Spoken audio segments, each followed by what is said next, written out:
So I'm seeing we have quorum, so we can start the meeting.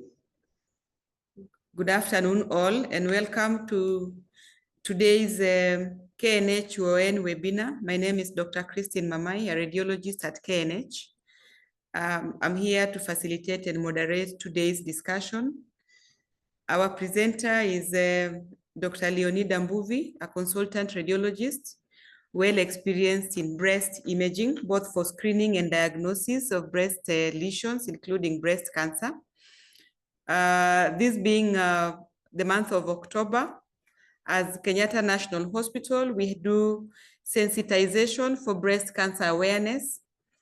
And we also do examinations upon request, both clinical breast examination, mammography, and also ultrasound for the select patients, according to the clinical guidelines by the ministry. So allow me to invite Dr. Leonida Mbuvi, who today is focusing mainly on mammography as a screening tool in diagnosis of breast cancer. Welcome, Dr. Mbuvi. Thank you, Dr. Mamai. Thank you for that introduction. Good afternoon, everyone. You can hear me? Good afternoon. We can hear you, Doc.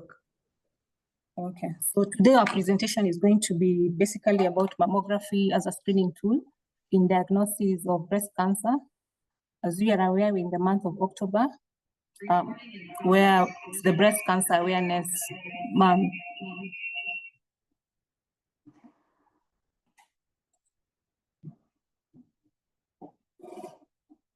So,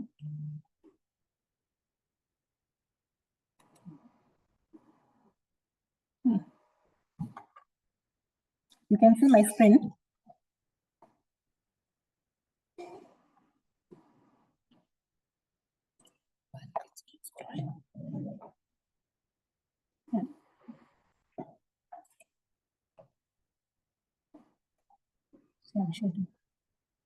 I'm already sharing.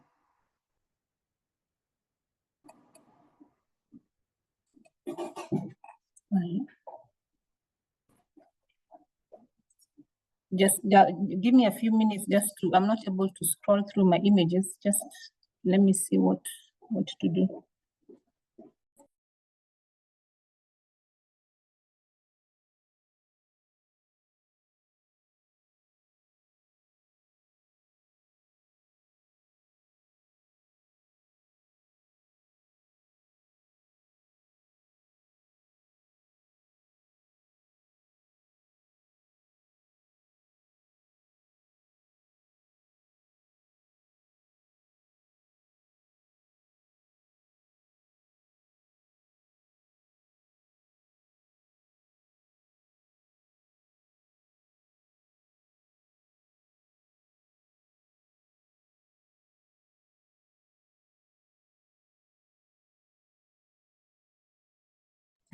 So apologies for that.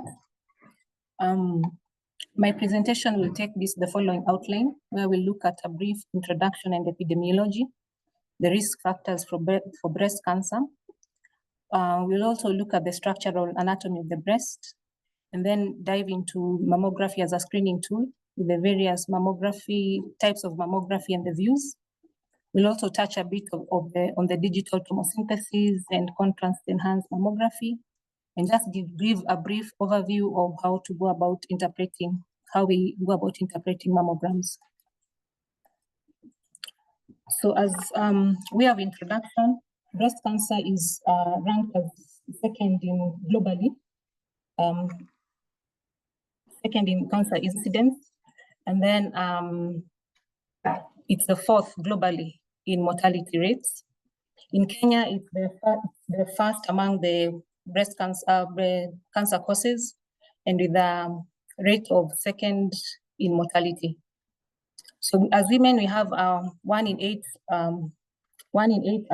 lifetime risk of developing breast cancer. In the African women, the mean age at time of diagnosis is between 45 and 60 years, with the highest number of cases in our setup being below 45 years. The cancer tends to have more aggressive behavior in the Black African women. And also cancer affects men, but at a lower rate with a burden of less than 2%. Ladies carry the biggest burden with over 99%. Most of our patients in Africa present at advanced stages, that is stage 3 and 4. And thus there's high rate of mortality and overall low survival rate. In Kenya, most of the cases that we have present at TNM classification 3 and 4. So early screening of breast cancer increases the chances of managing the disease and prompting treatment, starting treatment early, and therefore enabling increasing the chances of survival. So according to the National Cancer Screening and Early Diagnosis Guidelines, mammography is the recommended method of screening in the average population. We're talking about a population where we don't have any high risk factors. So, and it's the only screening modality that has been shown to reduce breast cancer mortality. We have complementary methods to aid in early diagnosis. There's the breast self-examination, which in conjunction with clinical breast examination and ultrasounds are used to complement mammography. MRI also is also used for a select group of patients, and mainly high-risk patients, and as a problem-solving tool. So according to the guidelines, the recommendation for ladies between 25 and 34 years, there's a recommendation of clinical breast examination every 3 to 5 years. And then between 35 and 39 years, we combine now with ultrasound. And then ladies above 45 years, now we introduce the clinical breast examination and mammography. This is to be done annually. And then above 56 to 74 years, now the interval increases to 2 years. And then above 75 years, it's basically dependent on the risk factors and what the lady would prefer. And then the interval you actually discuss with the patient. So those are the guidelines that we've been given. But some of these, some of the guidelines, especially in high-risk patients, we will not just consider ultrasound or mammography only. If you're let's say 38 years, you're in the high-risk population, we will still consider you for mammography. So some of the cases also will be dependent on the risk factors. The ladies who need more intense screening are those with first-degree relatives who've been affected with breast cancer or even any malignancy. If they've had any previous biopsies that showed abnormalities, breast biopsies that showed abnormalities, if they've had any chest wall radiation, and even if you've had previous history of breast cancer, or you have genetic mutations, BRCA1, BRCA2. So those ones will have intense screening, which might not follow the guidelines, but will be dependent on the case. In our today's presentation, we're basically talking about an average population of high risk factors. So some of the risk factors for breast cancer, we can classify them as modifiable, non-modifiable, and modifiable risk factors. The non-modifiable risk factors include sex, which is the fact that you're a lady, you're a female, predisposes you to high risk of developing breast cancer. Age, the older you are, though even in our setup, you're seeing younger patients developing breast cancer. So age, the older, 45 years, average of 45 years, you're at risk. If there's been family history of breast cancer in the family and any hereditary factors, then also breast density. People with denser breasts tend to have a higher risk of breast cancer.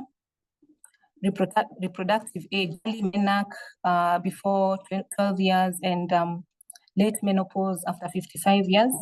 Those ones are also at a high risk.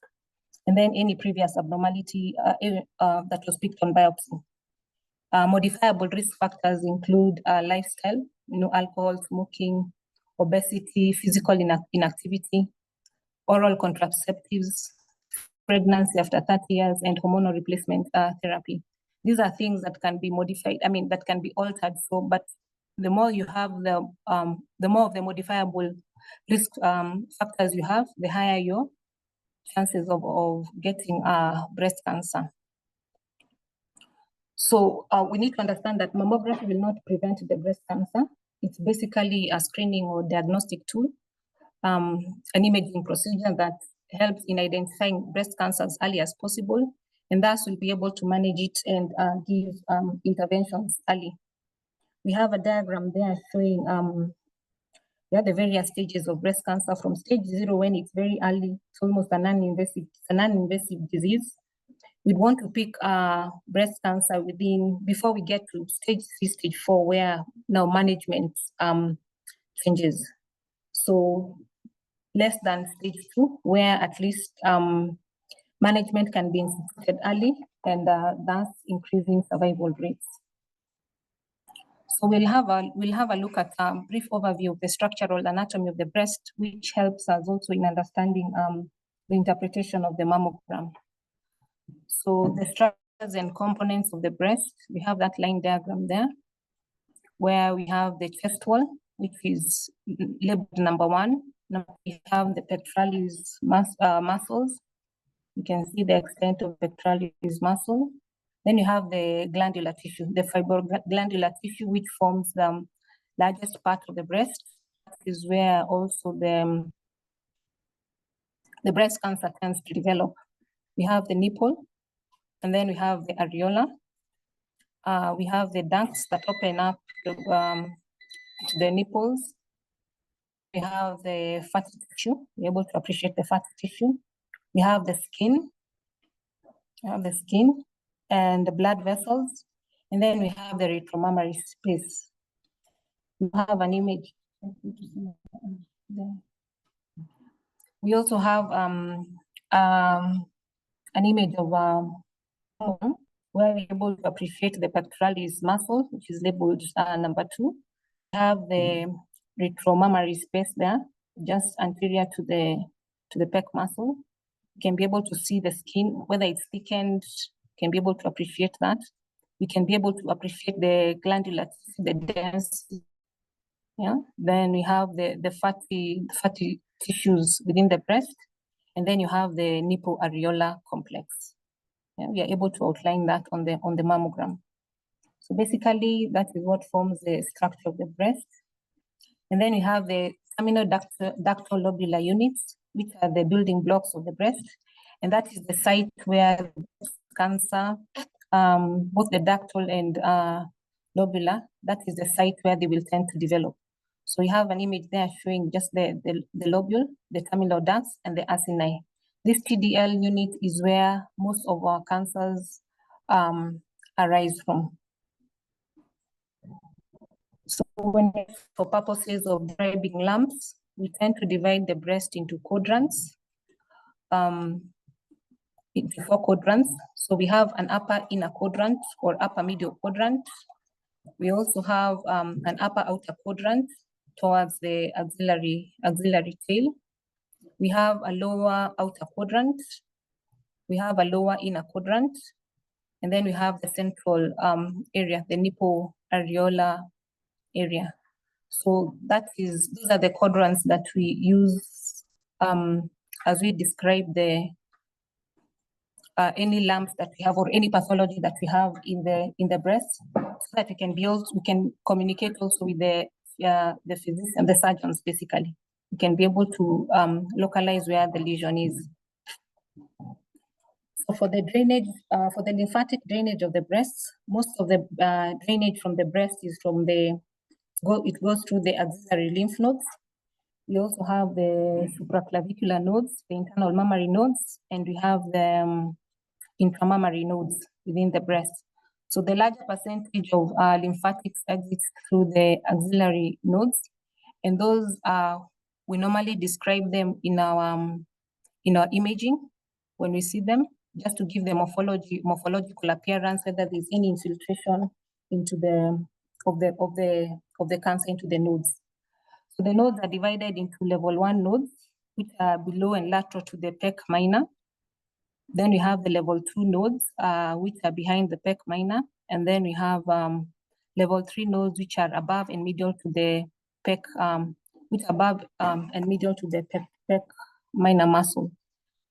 So when the radiologist is reporting any imaging, they need to give the levels of the various nodes, because that also impacts on the management and even the staging of the disease. The diagnostic approach that we use that is recommended is the triple assessment pattern, where we have the clinical evaluation. That's the doctor, the primary doctor, or the primary person who gets in touch with the patient. They'll get a history and do a physical examination. From this history, they'll be able to, and the physical examination, they'll be able to make a decision whether this lesion is the lump. Does it feel like it's a benign lump, or is it a suspicious lump? Or depending on what the history is given, are they benign findings, or are they findings that need further imaging? So from there, we'll go to imaging, depending on the age of the patient and depending on the criteria that we gave before. So for ladies above 40 years, we'll start with a mammogram. It's the initial examination that we use to screen the patient. And then from there, we can decide whether they will need a complementary examination, such as an ultrasound and MRI. From there, once the pathology is picked on imaging, we can be able to go for biopsy, which should be image guided in case there is more than one lesion, so that also it can be guided which is the lesion that is biopsied, rather than just doing a blinded biopsy, core biopsies. So the diagnostic approach we use is a triple assessment, where we do the clinical, the imaging, and the biopsy to be able to come up with the disease that the person has. So we can define a mammogram as a specialized medical examination technique that uses low-dose X-rays in order to visualize the internal structures of the breast. This will help us in early diagnosis, detection, and monitoring of breast diseases, particularly breast cancer.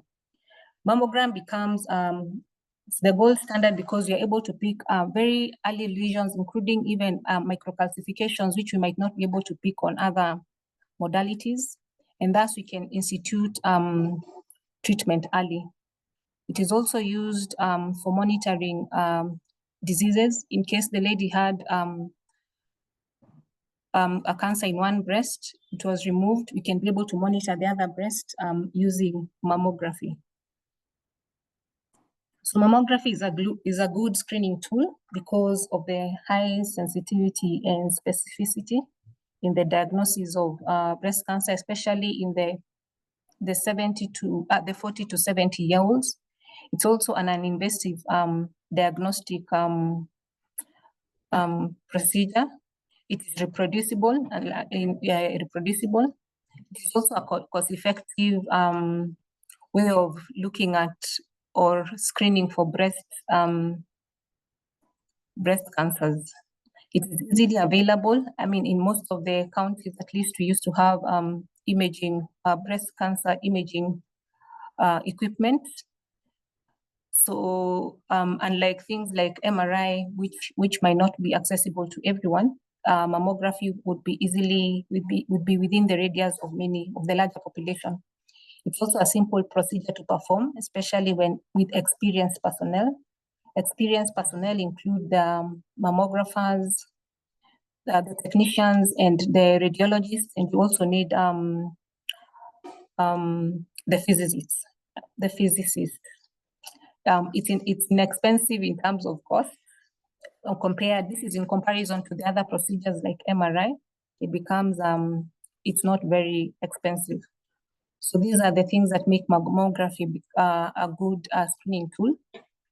The disadvantage is, I mean, in any imaging modality where you are using X-rays, it means exposing the woman to radiation, but the amount of radiation that the breast receives is less than what is even received in a standard chest X-ray, and the risk also outweighs the benefit.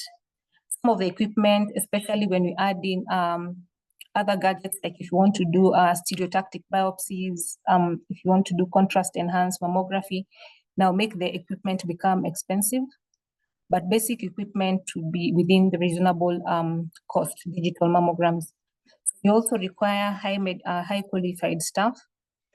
There are patients who complain about the compression, where there's a bit of discomfort and pain. It's mainly discomfort. And sometimes also we'll end up picking occult cancers that maybe would not even have been detected in the lifetime of that woman. So we'll end up overdiagnosing. And it is also said that between 10 to 15% of all cancers are detected through mammography screening are said to be overdiagnosed. And then the disadvantage of mammography is that the sensitivity is lower in dense breasts, because you'll not be able to, the density of the breast will not be able to pick any small lesions. So before we go for a mammography procedure, there's a pre-examination procedure that is done, whereby we look at the referral and the request form. They should be adequately filled. The patient biodata, 3 names, to help in identifying the patient. The age should be in numerical form, so that not written A or A. A can be an 18-year-old, can be a 40-year-old, can be a 70-year-old. So the age should be filled in numerical form, so that you can be able to decide whether the category of this patient, the one that they need to be given. Then, of course, the history will be given, where the breast symptoms that they have, and also the duration of the symptoms. It's important to give the duration of the symptoms. Any previous surgeries to the breast, any radiation to the breast, the clinician should be able to provide for us this history. It's important also to capture the menstrual history and the last menstrual period, if the lady is within the menstruating period. Then there is also use of contraceptives and any other hormones, hormone replacements, and things like that. That is pertinent history, because it also affects there are some of the risk factors for the patient. So basically, the history that is given should try and capture as much as possible to check whether this patient is a high-risk patient or it's just a patient who's within the average risk. Family history and personal history of breast cancer is important, when that was, and even if there's a relative who's had any breast cancer, it's important to find out the age they develop this cancer, because the future generations tend to develop cancer. We start screening at an earlier age, just to be sure that we get any cancers within the family tree. And then if there's any possibility of pregnancy, you do not want to do any exposure to radiation during the early parts of the pregnancy, the first trimester. And if a patient has had any previous diagnostic or screening intervention done, we need to have those images availed for the sake of comparison, and just to see how the breast changes. Then in KNH, the form normally goes through a justification procedure, where once the request form is presented to the department, we check whether the examination is appropriate for the procedure. Because sometimes you get request forms where it's a 30-year-old who's being referred for a mammogram. And when you interrogate the patient, you realize that the patient is not a high-risk patient. So we need to start with a proper examination, so that this 30-year-old, we don't expose them to unnecessary radiation. You'll find a 50-year-old coming also with an ultrasound written as the first examination, as the initial examination, yet they have a lump. So we will request and inform the clinician that we will start with the appropriate procedure as per the guidelines, which is the mammogram. Then from there, the patient is scheduled for the procedure, and we have a mammography questionnaire in KNH, just to ensure that we capture as much of the history that will enable us in generating a proper mammogram report. So the questionnaire is what is projected, where we capture the technology's details, the initials, and the date of the examination is done. We also capture the name and the age. If the patient is within menopause, for how long she's been premenopausal or postmenopausal, and even the age at first menarche, those are part of the risk factors which we. The LMP is also very important because you need to schedule the procedure within the first 10 days, within day 7 and 10 of the cycle. The number of pregnancies, number of live births, are they lactating, and then any chief complaints that they have. So there's a diagram that this is normally filled in by the technologist. And if there's any lump, whatever it is, whether on the right, they place it within the right quadrant according to what we had seen earlier on. And then if there are any other things that are pertinent within the breast, any scars also, they need to inform the radiologist so that they can factor that in case of, when they're doing the report.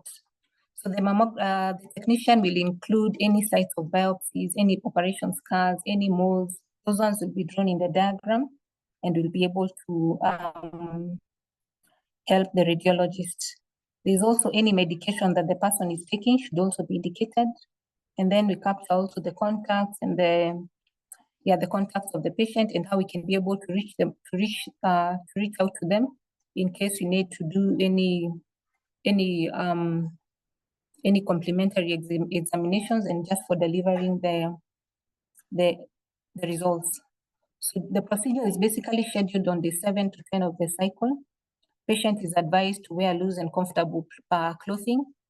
They're also not to apply any deodorants, any powders, any lotions on the breast on the day of the examination, just to prevent interfering with the findings within the mammogram that is done, because some of those findings will create artifacts and will create densities that might make the radiologist overcall. And if there are any other mammograms that had been done earlier, we need to inform the patients to come with the reports, both the reports and any images that have been done. And we start with the earliest possible images. The whole series, it's important that the patient presents them to the area where the examination is being done. So we have different types of mammography. We have a screening mammography where we do this examination on asymptomatic women, like in the month of October, because of the awareness that is created. Many ladies will tend to just go into the various facilities to have the examination done. They do not necessarily have any symptoms, and the aim is to identify any pathology at an early curable stage. So the screening guidelines still indicate that the clinical breast examination and annual mammogram should be done to those for the ladies between 40 to 55, and then biannual. Then from there above 56, we have the biannual examinations. Screening mammograms also can be used for post-treatment surveillance and for post-treatment surveillance. We have the diagnostic mammograms where patients come with symptoms, whether it is a pain, a lump, a discharge, any skin changes. Yeah, these are the ones that will do a diagnostic mammogram and also to, if there's any abnormality that was found on the screening mammogram, we will also be able now to evaluate it further using the diagnostic mammogram. We also so the basic types of mammography you have is basically the screening and the diagnostic mammograms. Then from the diagnostic mammograms, you have different outcomes. You can have we can find that everything is normal. Yeah, that we don't pick any lesion, though sometimes you can also have an occult cancer where the patient or even the clinician is able to palpate a mass, but you cannot be able to pick the mass on a mammogram. So from there, we will also request them to go for an ultrasound. Sometimes you'll still not be able to pick an ultrasound. On ultrasound, we still advise them maybe to go for an MRI. So if the mammo is, especially if the breast is of fatty density and we've seen that there isn't any pathology, then the patient will continue with the normal regular screening pathway. So for any minor or benign findings, we might need additional diagnostic tests like ultrasound or a short-term follow-up, just to be able to see how these findings are developing, whether there's any significant change, or do we need to be more aggressive in their follow-up. Suspicious findings definitely will need immediate or very early workup, either ultrasound or biopsies or MRI, just to confirm the findings and to institute management. So we have various mammographic views. The standard views are the bilateral MLO and the CC views. These are the views also that are done in the screening program, and then from there, diagnostic in the diagnostic pathway, and then from there, depending on what the radiologist finds, we can request for supplementary views. These are mainly problem solving or to get more information that will help in the reporting of the mammograms that were done. So we have lateral views, we have spot compression views, which help define the borders of the lesion without superimposing of the tissues. We have magnification views, which helps us see more of the microcalcifications, be able to define them better, the size, the shape. We have the axillary views, where we tend to concentrate more on the axilla and pick any abnormalities that are on that side. In case of ladies with implants, we also have views that help us visualize the breast tissue without by displacing the implant. We also have exaggerated craniocaudal views also that helps us see the lateral breast and the axillary tail. We also have cleavage views that help in defining the medial breast tissue. So these supplementary views will be dependent on what the radiologist will find. They are not the standard regular views. The standard regular views are basically the MLO, which is projected there, and the craniocaudal views. Those are the standard views that we use in the regular screening and diagnostic workup of the patient. So, and the views that we use, the radiologist also has to check and ensure that they're well done in terms of their things that we look at, just to be sure that the whole breast has been captured. We need to be able to appreciate the pectoralis shadow, pectoralis muscle to the level of the nipple. In both series, you can be able to see the pectoralis muscle, both the right and the left side. We should be able to see them to the level of the nipple. We should be able to appreciate the full width, at least 2/3 of the pectoralis muscle. We should be able to see the inframammary fold down below there. That means we've captured the whole breast, the lower aspect of it. The nipple should be seen in profile, at least in one of the views, either the MLO or the CC views. We should be able to appreciate the nipple. And the images are normally presented the right and the left image together, so that we can be able to see that we've captured, they are symmetrical basically, and we've captured most of the breast. The technician also should be able to avoid the folds, the skin folds, especially within the axilla. So those are the things that we check in the MLO views to ensure that it is adequate. Same thing with the CC views.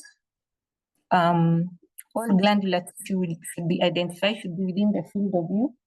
And especially the medial border, where sometimes we tend to, if it's not very well captured, like in the second image, you can miss pathology.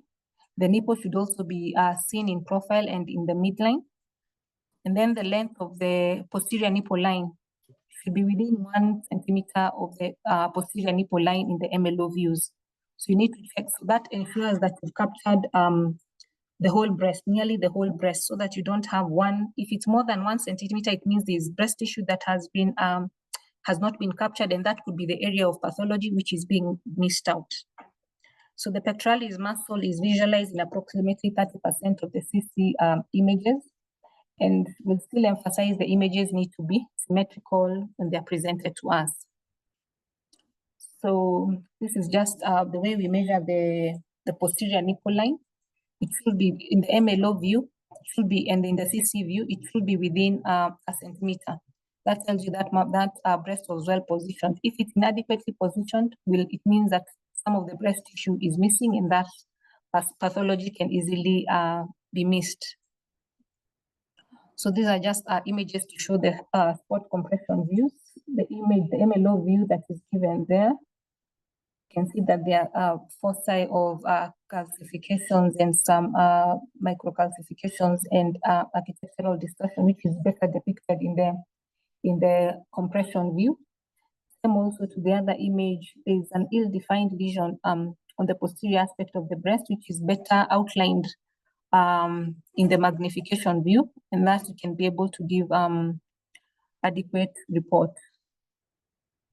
So these the next series that shows the axillary view, where the technician has captured more of the axilla, and you can be able to appreciate the nodes that are seen. The nodes, you need to describe them, whether they are within the normal morphology or whether there's any loss of morphology.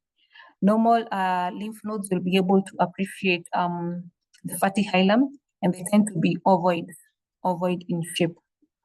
The other image is just showing a cleavage view, where we are concentrating on the medial aspect of the breast, especially if somebody has large breasts, or you just need to appreciate that area better if it was not captured in any of the other views. So there's also the digital breast tomosynthesis, DBT, where it helps overcome the inability. A mammogram is basically a 2D examination. Now, digital breast tomography is able to detect lesions that are hidden within within dense breast without overlapping fibroglandular tissue. It involves volumetric reconstruction of the whole breast from two-dimensional projections obtained from different angles. So the images are presented, and you're able to presented on a high-resolution monitor, and you're able to scroll through them and better define any lesions that were not really very clear on the 2D series. That's the MLO and the CC views.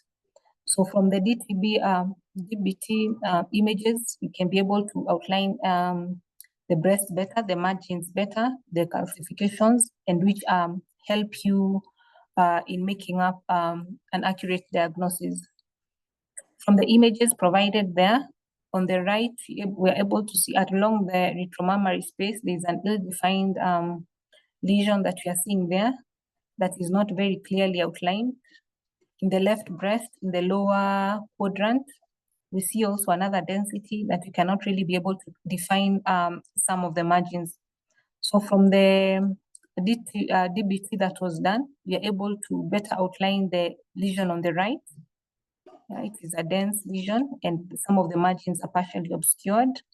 And also the lesion on the left, we are able to see that it is better, it is well circumscribed. So for these, you can be able to classify these lesions, and also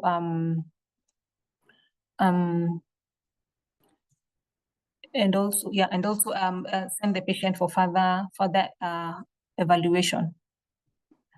So the digital breast tomosynthesis overcomes the limitation of mammography, especially in dense breasts, where you'll be able to detect hidden lesions that are being overlapping with the fibroglandular tissue.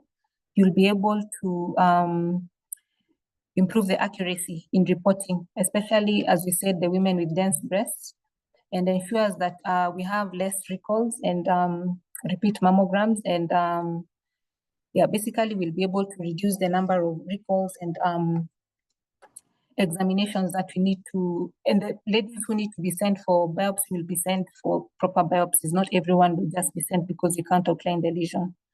The disadvantage might be there might be a bit of higher level of radiation, but the amount is still less than what is the patient gets from a chest X-ray.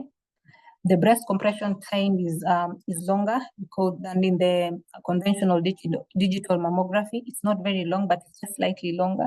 So maybe some people will say there is more pain. And the time of interpretation also might be a bit longer because there are more images, more series of images to go through. But the disadvantages, definitely, I mean, the advantages of being able to do this DBT overcome the challenges of the radiation and compression time, and the time also taken to do the reports, because accuracy is improved. Accuracy in reporting is improved. So we also have contrast enhanced mammography, which is still don't have this in KNH. It's a developing modality where it combines digital mammography and administration of low or smaller contrast media. It's used as an alternative to breast ultrasound and MRI to localize suspected lesions. It's mainly used in the diagnostic setup and not as a screening examination, but we just decided to make people aware that there is such an examination. It has a shorter interval examination time compared to an MRI. And you need a special unit, a special mammo unit to be able to perform this procedure. So we still do the standard CC and MLO views, and then give IV contrast and images acquired within the 10 minutes, within an interval of 10 minutes after contrast injection. So there we have an image that a lady who came presenting with palpable masses that were not very well defined in the standard views.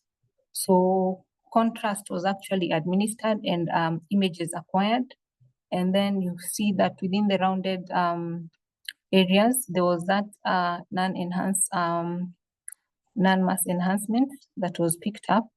Patient went for biopsy and they were able to pick up at grade 2 intraglobullar carcinoma. So in the proper setup of people, the facilities that have this, they can also be able to use it for diagnosis. The challenges we have in performing a mammography, mainly this is from the technicians, might be inadequate positioning, but these challenges are normally overcome if you have trained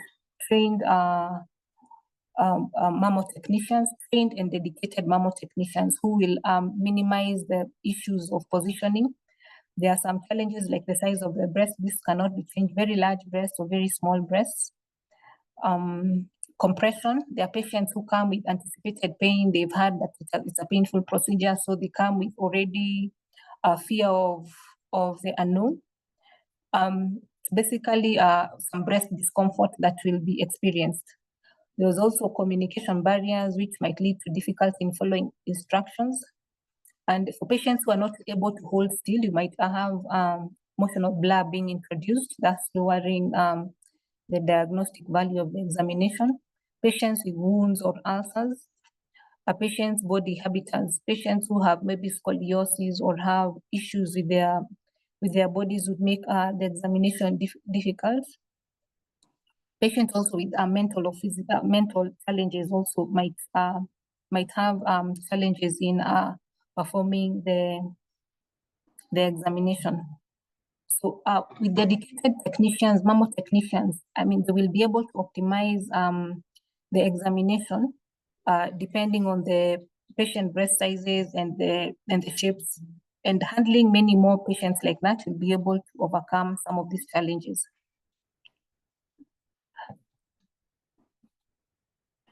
Some of the challenges that you might experience for the radiologist, you might experience when you're reading the mammogram would be if you don't have adequate history, or if you don't have a checklist that you normally go through, especially when the history is very scanty, it becomes difficult for you to report. patients with very dense breasts, basically ACRC and D, dense breasts, or patients with implants. Sometimes you might not, implants can obscure lesions within the normal breast tissue, but to overcome this, it's recommended that you do additional more views on top of the standard views. A challenge of if the breast tissue is not optimally captured, you will not be able to, you might miss pathology because of the way the examination was done. So some of these challenges, they can be overcome. How we try to overcome them in KNH is just by having this questionnaire checklist that helps us also in capturing more history. And we also have dedicated mammo technicians who are well versed with the positioning of the breasts for examination. So when you're interpreting the mammogram, we basically present the CC views both the right and the left, and the MLO views both the right and the left in the same sitting. So we intend to divide the breast into zones, the anterior, middle, and posterior zones, just to be able to be sure that you're looking throughout the whole breast. Another important thing is to compare the study that you're doing. If it's the first study, then you just report it as it is. If there are previous studies, it is important that you go through the previous studies in order to be able to see whether there are any breast changes, whether the breast has remained the same, whether there are any changes, or the breast has remained stable. So when you're interpreting the mammogram or reporting the mammogram, the radiologist needs to ensure that the appropriate standard views are presented and the right technique was done in terms of the whole breast is captured through checking the views that are availed, that they are within the acceptable standards. And we ensure that we are reporting according to the BIRADS classification, breast classification. The radiologist needs to state whether it's a diagnostic or screening mammogram, because as we said, a diagnostic mammogram patient comes with certain complaints which we need to try and ensure that we see whether they are there or they are not there. Screening mammogram, basically it's in asymptomatic patients. So basically they're coming with no complaints. There are some who we pick lesions, and the lady says they've never had any lumps, they've never palpated any lumps. So we'll be able to proceed, the lady will be able to proceed for a diagnostic mammogram. So when you're looking at the breast, you need to check the breast composition according to ACR guidelines, American College of Radiologists guidelines. They've given the various densities. Density that is ACRA basically means it's fatty, so it's very easy to pick lesions, small lesions, because the background, most of the masses tend to be dense. So in a background that is fatty, you'll be able to pick up that lesion very easily. Dense breasts, which is ACRC and D, becomes difficult to pick lesions. It's very easy to miss small lesions because of that breast density, and you need to put that into mind so that you can be able to do other examinations, or like the digital, the tomosynthesis, or you can be able to refer the patient to for ultrasound, just to be sure that you're not missing any small lesions. It's imperative that the radiologist also looks at the previous studies, the report, the images, and compares with what they are doing, and you need with the current study that they are doing. And you need to, this sometimes is overlooked in other facilities, where if you're not able to get the previous images, then it's also important to indicate that there's a previous study, but you are not able to do a comparative study because you are not availed, or they're not, the images were not availed. It's important to indicate that. But if there are previous studies, it is also important to compare what was there before. So in the mammogram, you're basically looking for any masses where we need to describe the shape, the margins, and the densities. We are looking for any architectural distortion, where there is distorted parenchyma with no mass. Where there is distorted parenchyma with no mass, we look for asymmetries, whether they are focal, global, or developing. We also look for calcifications, whether they are benign or suspicious, calcification, microcalcifications and macrocalcifications. There are also other associated features that might develop in breast cancer, including nipple retraction, skin retraction and thickening, if there's any trabecular thickening, or if there's any axillary adenopathy. Then we'll give a BIRADS classification, where we classify from a negative mammogram, that is BIRADS 1, to BIRADS 6, where BIRADS 5 is the most is a suspicious finding. The suspicious findings, BIRADS 6 is a confirmed malignancy. Then from there, depending on the BIRADS classification, you give a recommendation that is for the management of that lesion. When you use the BIRADS classification, we are able to communicate with the surgeons, with any other clinician, and they'll be able to take the necessary action depending on what has been given. So this was just to depict the importance of capturing the whole breast. In the MLO view that is provided there, we said we should be able to see the pectoralis muscle to 2/3 of the breast. And we should also be able to see the full width of the pectoralis muscle. So in this examination that was provided there, the inferior and the inframammary fold, we should be able to see that. In this image that is provided there in the MLO view, it's substandard because it doesn't meet the criteria of an MLO view. The CC view also was, it is within acceptable limits, and it's in the CC view where a lesion was captured. Yeah, the red arrow that is there, which was missed in the MLO view because of the technique. So it's important that when whoever is interpreting the mammogram is looks at some of these fundamental things and ensures that the image given is within acceptable limits. And one of the ways of checking that is ensuring that the posterior nipple line is within, we said it should be within 1 centimeter between the MLO view and the CC views.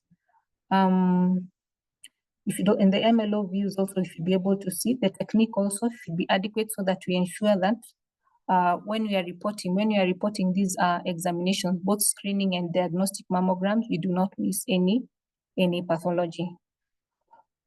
So this is just the way the reporting is done using a BIRADS reporting system, which is standardized in terms of the descriptors that are used, the description that is used, so that when you write your report, the information that you give the surgeon, it is whether it is in this country, whether it is in Kenya, whether it's in another country, you'll be able to speak the same language. This has been standardized for both mammograms, ultrasound, and MRIs, and thus ensures that you categorize the breast findings within and give the appropriate recommendation. So this is just a summary of what I had just presented, and then with a final assessment, with a final recommendation.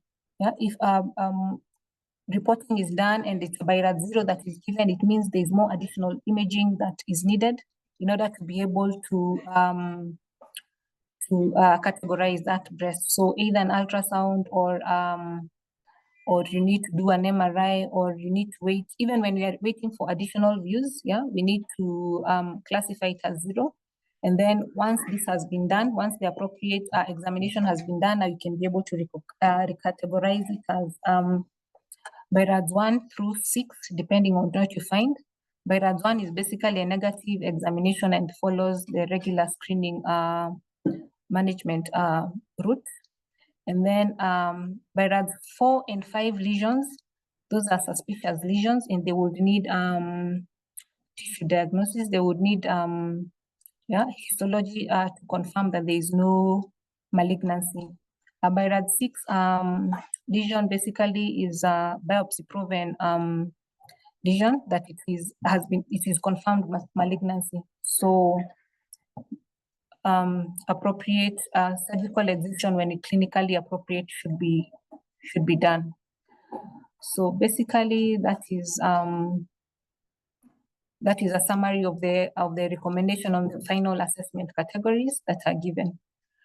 And some of the potential drawbacks in a screening program. Yeah, you tend to have false positives.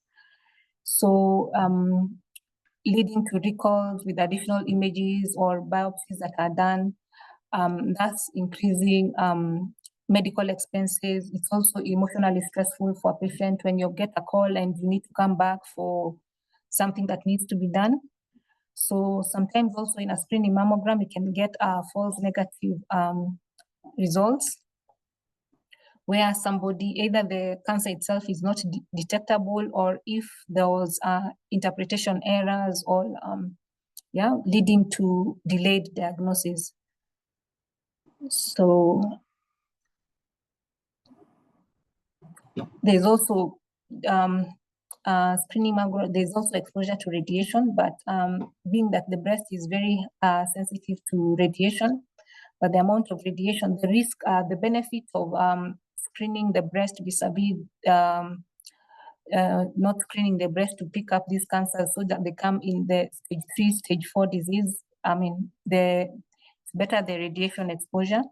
And the overdiagnosis of cancer, some may not be life-threatening, and we pick them on some of these screening mammograms.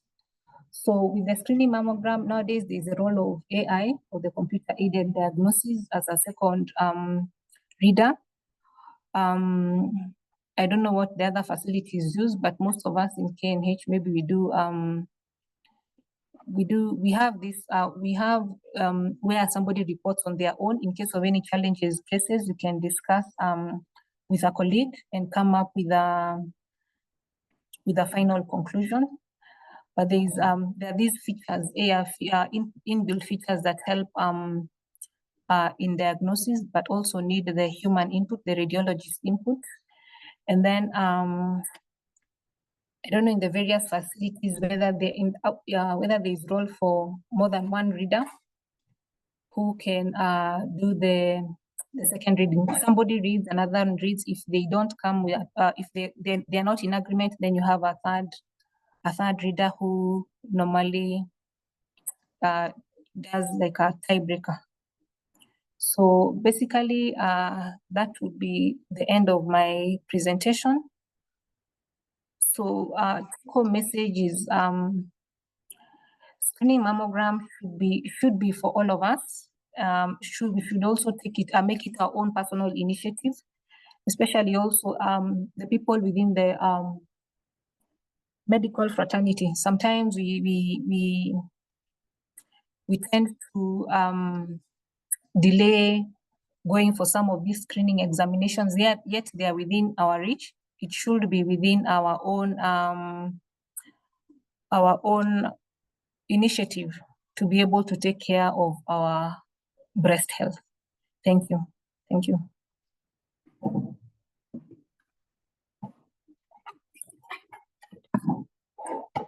Thank you so much. Thank you so much, Dr. Mbuvi, for ably taking us through today's presentation on the use of mammography as a screening tool for breast cancer.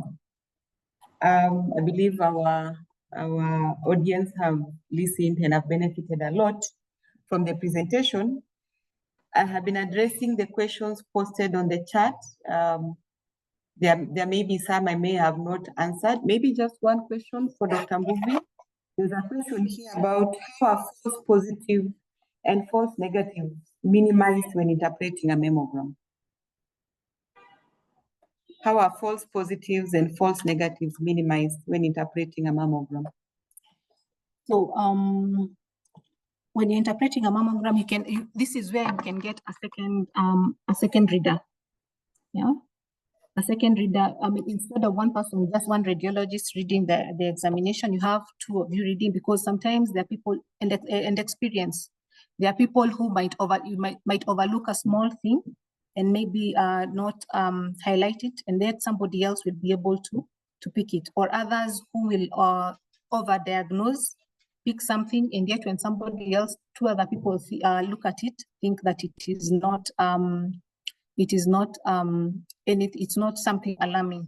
So having more than one person reading or looking at the mammograms at the time of screening and even at time of diagnosis could assist in reducing both the false positives and the false negatives.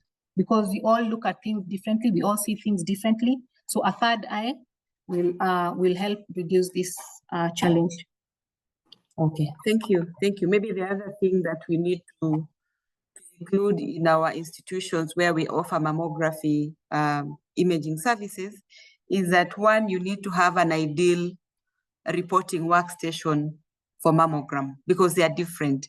You need to have high resolution workstations with a minimum of 5 megapixels so that the resolution of the structures and the lesions is optimal, so that you can also reduce the false negatives and positives. And of course, the reading room needs to be of ambient conditions, quiet and slightly dark, because you're trying to look for a bright lesion with a background of black, which is fat on X-ray. So the reading room should be optimal. The workstation you are using for reporting mammo, and of course, reporting mammogram should not be an emergency. Why? Because of the implication of your report as a radiologist. And that's why Dr. Mbuvi has said that where you have the luxury of more than one radiologist, you should be able to allow one or two readers to have a look at a report before you release it. So thank you so much for listening. I think I believe that in the government institutions, majority of the hospitals now have mammography unit.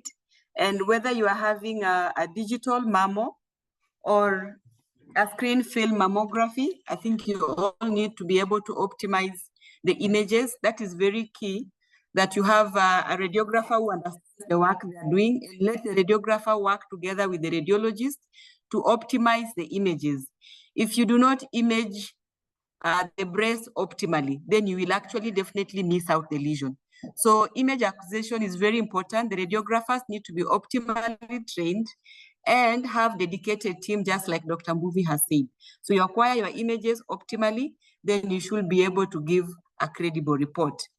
And of course, as healthcare workers, wherever we are, we need to continue encouraging our patients about self-breast examination, clinical breast examination, and of course, depending on your level of institution and availability of the imaging modalities, be it ultrasound, be it mammo, be it MRI, we need to be able to know the clinical guidelines, the optimal clinical guidelines which are available. I think the National Cancer Control Program has these guidelines on imaging of the breast that should be optimized to know which examination to request when a patient presents to you with a breast lesion. But of course, screening mammography is when a patient has no clinical symptoms of breast disease. And as my colleague has said, we are trying to catch the disease when it's very early. And when you catch the disease very early, it is possible to treat. So it's a role of all of us as clinical workers to preach this message, not just at work, but even back at our social gatherings about patients going for screening mammography. So yes, we'll encourage the people to go for screening, but the clinical workers have a responsibility of doing the right exam, acquiring the optimal examinations, and give the correct diagnosis. So screening mammogram should not just be limited to October. We actually wish that it's a continuous exercise throughout the year to encourage all patients who step into our institutions and they're eligible to have a screening mammogram. That is 40 years and above for normal risk patients. And those who are high risk, between 35 and 40 years, you should actually go for annual screening mammograms. And if possible, for whichever institution, if you are able to set up a one-stop breast disease center, it will be very good to reduce the patient journey, the one Dr. Mbuvi was talking about, that you have your imaging center with an imaging center, a biopsy center, and the breast surgeons together in one clinic. And communication is very key. And that way, we reduce the journey of diagnosing the disease or cancer in a patient and the time when treatment starts. So we all have a journey to make. So this was just our duty as KNH radiologists to encourage and sensitize the healthcare workers to do our duties in sensitizing our people on self-breast examination, going to hospital for clinical breast examination, and going for screening breast mammogram so that we capture the breast cancer in an early time and be able to treat the disease. Thank you so much. Dr. Mbuvi, do you have any closing remarks? I think you've summarized it well. Basically, make it our initiative and spread the word to everyone that screening should not just be in October. Screening should be basically throughout the year, because these services are available throughout the year. Thank you. Thank you. Mr. Mwenda, are you there? Could you please, I think there are questions about how people can get their CPDs. Could you comment on that before we sign out?